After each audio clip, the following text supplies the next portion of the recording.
Hey everybody, it's A again. Alright, so this is a video response to Kenyan Muslims, a challenge to all atheist evolutionists on YouTube. Now I wanted to say before I get going, Kenyan Muslim, that although I am making another video response to you, this has nothing to do with the other thing I am talking to you about on YouTube. So I didn't want you to feel as if I was attacking you or your channel or your videos. I just was looking at this one and said, I don't agree here, and it's a challenge, so I'm going to answer it. Okay, so in this video, you are talking about evolution and how it's improbable and impossible and many other things. And you focus on a single thing, and you say that the possibility of proteins coming together to form this single bacteria, which is one of the older bacterias, is so big it's impossible. Okay, now one of the problems that many people fail to see when they're talking about evolution and things coming together by coincidence is that these things don't come together just because they randomly came into a pattern and that was what happened.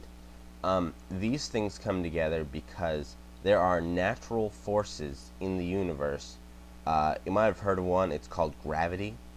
But gravity is not the one I'm going to talk about right now.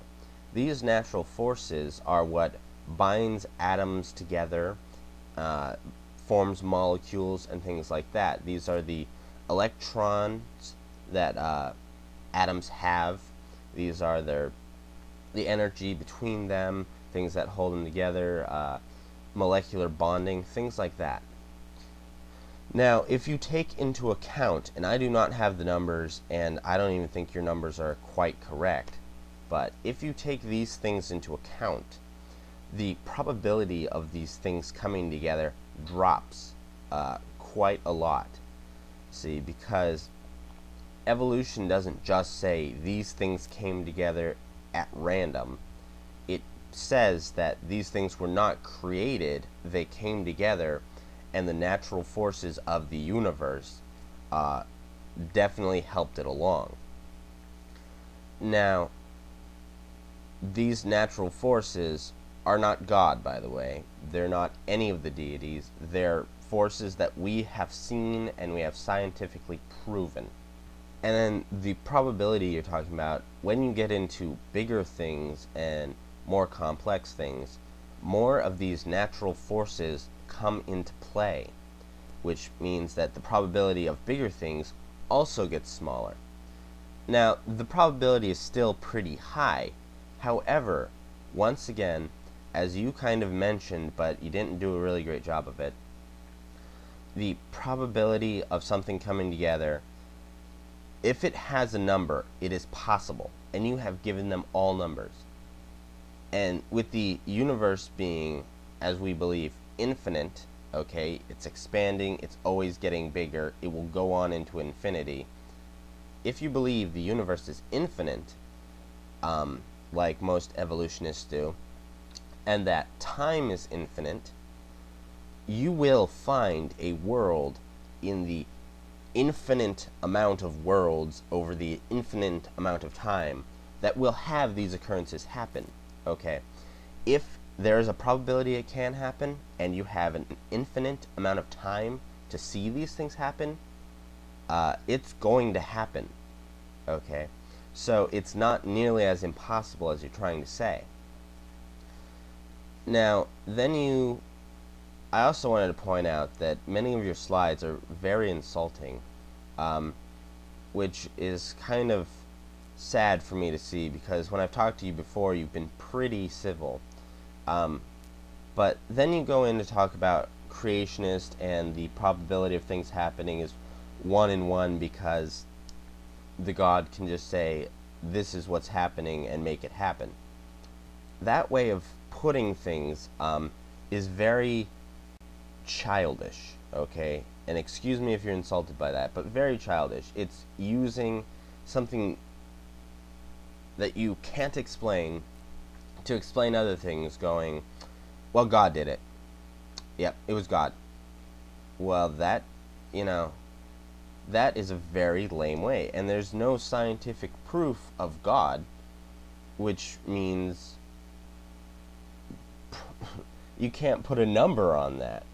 You can put a number on the scientific probability of things forming together, even without taking into account natural forces, and it's still more probable than trying to put a number on God. How would you even put a number on him? However, let's look at this. Then you mention later in your slides that since the probability that Allah created the world is 1 in 1, it's the most likely to happen. Okay, now let's talk about this. Probability that Allah created the world is not 1 in 1. You know why? Because the Christians say God created the world. Many other factions say their deity created the world. I'm sure there's somebody who thinks the world was spit out by the giant 3-horned monkey of Osiris 7.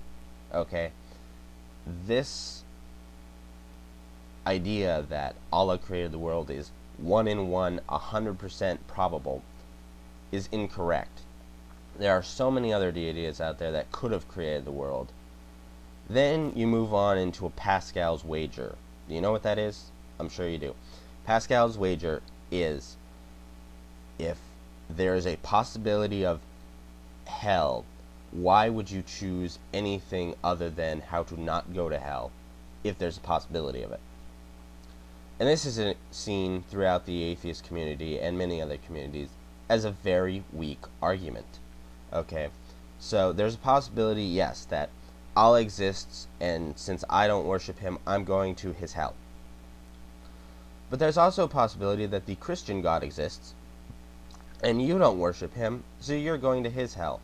So, how do you choose between Allah or the Christian God? And then we've got other religions that if you don't believe they exist, you're going to their hell. Okay, so now I have many religions with beliefs that you're going to their hell if you don't believe in them. There's no really good way to choose. And Tool Time, one of my favorites, did a really good counter to Pascal's wager, and he said that the chances of you not going to hell are better if you sit back and do not, immediately jump in with, yeah, I agree with this one, and everybody else is wrong. He did this a lot better, but the chances, I would rather take my chances, if there were a heaven or hell, that the God, being merciful, as he claims to be, would look and went, oh, you led a good life. You can go to heaven even though you didn't believe in me. And if the God doesn't do that, I'd rather be in hell burning and know that I lived my life not bullied into believing something. Okay, so then your final slide is what we call a scarecrow argument. You go into how it is almost impossible for you to type your 600 letters of warning by randomly pressing 26 keys, right? And you go into more and more of this probability of billions and millions and quadrillions and whatnot. Okay. Once again, you're talking about just plain, flat, straight probability. However, you are not taking into account that there are natural forces that would, in normal things, not your little created slide, in normal things, there are many, many different forces that would help it along and make it less probable. If, in your slide, you looked at it and you allowed the forces of grammar to come in, do you know how probable it would be for you to type that message? So I'm just going to wrap up here and basically just tell you, this challenge wasn't very challenging.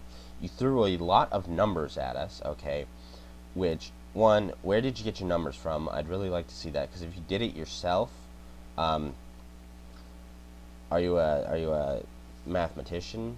Are you a scientist? What exactly are your qualifications here?